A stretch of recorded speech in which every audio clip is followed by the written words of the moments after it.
आज चाहिँ मैले एरिका पाम किनेर ल्याएको थिएँ।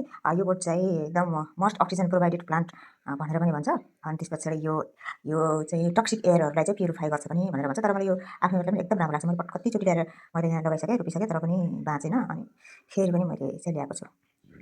मैले चाहिँ यो पटमा पहिला स्नेक प्लान्ट लगाएको थिएँ, तर अब यसलाई उखालेर चाहिँ मैले अब यो एरिका पाम लगाउन आँटेको। यो पटमा चाहिँ पहिला मैले स्पाइडर प्लान्ट लगाएको थिएँ, तर यसलाई उखेलेर अब यो चाहिँ एरिका पाम लगाउन आँटेको। राम्रो नयाँ जरा आएछ, हेर्नु न। यसलाई म चाहिँ भर्खरै रिपोर्टिङ गरेर मैले फेरि यो नयाँ बिरुवा लगाएको थिएँ, तर मैले फेरि आज उखाल्दैछु।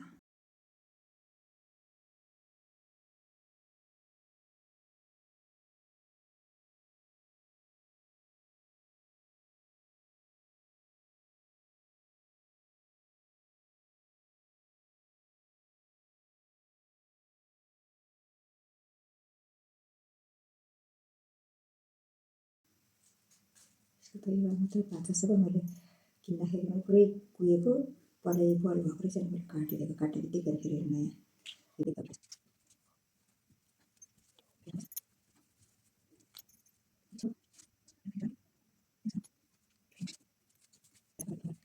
मैले अस्ति भर्खर रोपेको यो भयो होला 1 महिना जस्तो भयो। यसको रुट हालेको छ कि छैन त।